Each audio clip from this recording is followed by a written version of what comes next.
Hello everyone, नमस्कार। कैसे हैं मेरे सारे प्यारे बच्चे? तो आशा करती हूँ बिल्कुल ठीक होंगे। एंड आई नो थोड़े स्ट्रेस्ड हैं इस चीज़ को लेकर के कि मैम बस मुश्किल से 20 दिन बचे हैं, 20 ही मानो तुम, है ना। और नीट का एग्ज़ाम है। इन आखिरी के 20 दिन में आपको क्या करना चाहिए? आप लोगों ने लगातार बोला मैम कुछ तो सजेस्ट करिए, कुछ तो सजेस्ट करिए, तो मैं बेटा ये वीडियो लेकर के आई हूँ, ठीक है। तो सबसे पहली बात जो मैं आप लोगों से बोलना चाहूँगी आज वो ये कि कल मैं कोई क्लास ले रही तो बच्चों ने बोला कि मैम लंच का टाइम हो गया है। ये बात है लगभग 1:15 की कि मैम लंच का टाइम हो गया, मैम भूख लग रही है। तो आई नो आप में से कई सारे ऐसे बच्चे जो पहली बार एग्ज़ाम लेंगे इस बार, उनको नहीं पता क्या स्ट्रैटेजी होनी चाहिए। तो सबसे पहली बात तो क्योंकि आपका एग्ज़ाम 2 से 5 बजे का होता है, दोपहर को 2 बजे से लेके शाम को 5 बजे तक का होता है। तो एग्ज़ाम टाइम में आपका ये जो माइंड है ये सुपर एक्टिव फेज़ में होना चाहिए, राइट।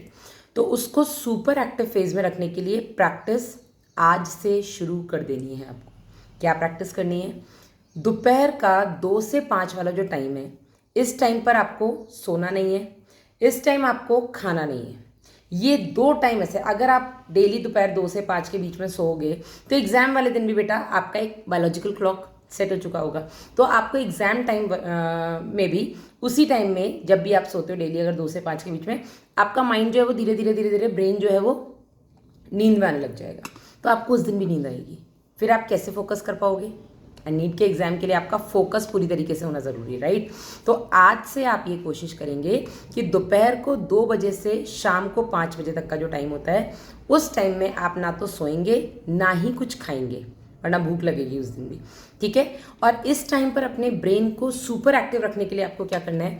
आपको डेली 2 बजे से 5 बजे के बीच में या तो आप कोई सैम्पल पेपर सॉल्व करिए, ठीक है। आप कोई प्रीवियस ईयर पेपर उठा लीजिए, वो सॉल्व करिए। आपके जो ऐप पर अभी तक इतने सारे टेस्ट होते हैं, जहाँ की भी आपने टेस्ट सीरीज वगैरह ज्वाइन की हुई है, आप वो पेपर उठा के 2 बजे से 5 बजे के बीच में वो करिए। और अगर कुछ नहीं है आपके पास तो आप सिर्फ क्वेश्चंस प्रैक्टिस करिए। जो भी बुक है आपके पास, आप वहाँ से क्वेश्चंस प्रैक्टिस करिए। दोपहर को 2 बजे से 5 बजे के बीच में अपने ब्रेन को सुपर एक्टिव फेज के लिए रेडी रखिए।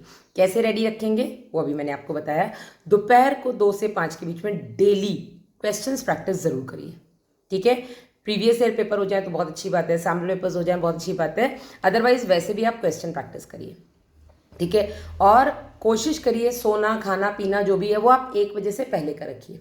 दूसरी चीज़ जो इन आखिरी के टाइम में सबसे ज़्यादा ज़रूरी होती है वो ये कि बच्चों को एंग्जाइटी बहुत होती है, घबराहट है, नर्वसनेस है, उसकी वजह से ना वो खाना नहीं खाते हैं या बहुत ओवर ईटिंग कर लेते हैं। एंग्जाइटी के सबके अलग अलग सिम्टम्स होते हैं, किसी को भूख ही नहीं लगती, कोई बहुत ज़्यादा खा लेता है।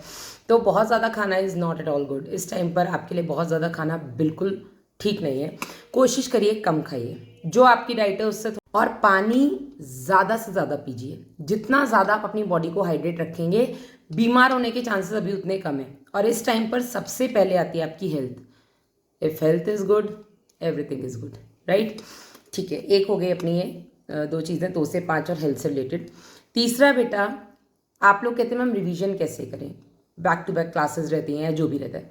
तो अगर बैक टू बैक क्लासेस हैं तो अभी तक आपने जो भी बैकलॉग बनाया पूरी साल में, ठीक है, कुछ लोगों ने कवर किया, कुछ ने नहीं कर पाया, तो मैं बस इतना बोलूँगी कि इस टाइम पर एटलीस्ट डे टू डे आपकी जो क्लासेस चल रही हैं जिस भी सब्जेक्ट की, उन क्लासेस को उसी समय क्लास के साथ ही कवर करें, उसमें बैकलॉग कम से कम ना बनाएं।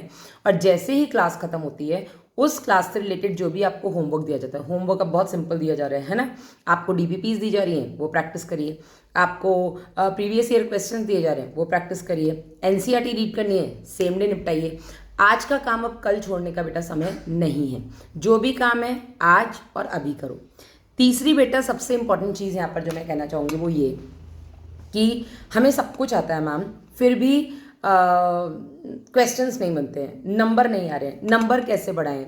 400 में अटक गए हैं, 550 पे ही अटक गए हैं मैम, 600 से ऊपर नहीं बढ़ रहे हैं।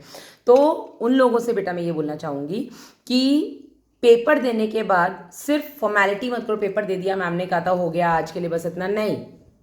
पेपर देने के बाद आप अपने मार्क्स भी एनालाइज करते ही होंगे कि इस पेपर में मेरा कितना बन रहा है, क्यों नंबर कम आए, कौन से क्वेश्चन में नंबर कटे, उस क्वेश्चन को एनालाइज करो।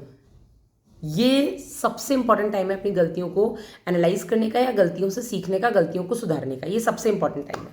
तो अपनी गलतियों को एनालाइज करें कि मैंने यहाँ गलती की, फिर आप उस गलती का कारण जानें कि मैंने क्यों गलती की। क्या मुझे ये टॉपिक आता नहीं था, क्या मुझे ये कंसेप्ट क्लियर नहीं था, या मैंने क्वेश्चन ढंग से नहीं पढ़ा। और कल ही बेटा मैंने एक जो क्वेश्चन प्रैक्टिस आप लोगों का करवाया था रिविजन क्लास में, उससे मुझे ये समझ में आया कि मेरे बच्चों को आता है, लेकिन वो जल्दबाजी में या तो क्वेश्चन को गलत पढ़ रहे हैं या वो ऑप्शंस को ढंग से नहीं पढ़ रहे हैं। नहीं, हाँ, ये शब्द उनके चूक जा रहे हैं। जल्दबाजी किस बात की है भाई?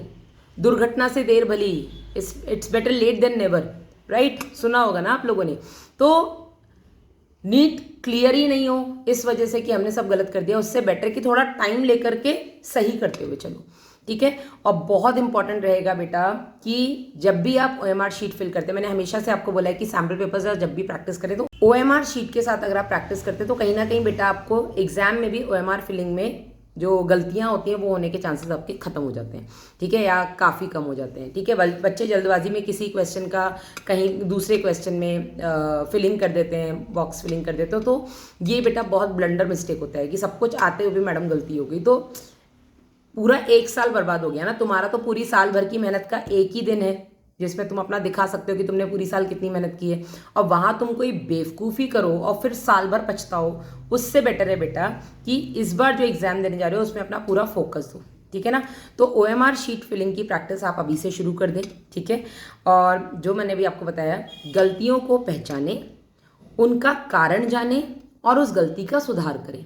जो पेपर आप कहीं पर भी बैठ करके दे रहे हैं, चाहे आप किसी सेंटर में दे रहे हो या आप घर पर दे रहे हो, उस पेपर को कंप्लीट होने के बाद आप उसका एनालाइज करेंगे कि मैंने कितना स्कोर किया, क्या स्कोर किया, कौन कौन से मैंने क्वेश्चंस नहीं कर पाए या कौन से क्वेश्चंस मैंने गलत कर दिए। नेगेटिव मार्किंग से बचना है, ठीक है। और जो गलत कर दिए हैं, क्यों गलत कर दिए हैं, उसको जानो, उस गलती को सुधारो और फिर से उस पेपर को अटेम्प्ट करो, ठीक है। बट जाते जाते मैं एक टिप फिर से रिवाइज करूंगी, वो है बेटा अपना डेली 2 बजे से 5 बजे के बीच में सुपर एक्टिव फेज में रहना है आपको। बचे हुए 20 दिन बहुत कीमती हैं। अपने आप को ज़्यादा से ज़्यादा हाइड्रेटेड रखो, डिहाइड्रेशन नहीं होना चाहिए। अपने आप को सुपर एक्टिव फेज में अपने ब्रेन को 2 से 5 के लिए ट्रेन करो, और उसके लिए बेटा 1:30 बजे से आप बिल्कुल एक्टिव हो जाओ, ठीक है। 1:30 बजे से ही पढ़ना वढ़ना शुरू कर दो। 2 से 5 के बीच में क्वेश्चन प्रैक्टिस करो, एक पेपर सॉल्व करो, और पेपर होने के बाद बेटा अपनी गलतियों को एनालाइज करो। गलतियों को एनालाइज करने के बाद उनको सुधारो, पेपर को रीअटेम्प्ट करो, फिर से दोबारा दो। अगला वीडियो में बेटा आप लोगों के लिए लेकर के आऊँगी ड्रेस कोड का, जिसके लिए बहुत सारे बच्चे मुझे रिक्वेस्ट कर रहे हैं। इस वीडियो में फिलहाल इतना ही। आई होप ये आपके बहुत काम आया हो और इससे आपको बहुत कुछ सीखने को मिला हो। So, bye bye, take care, and all the very best.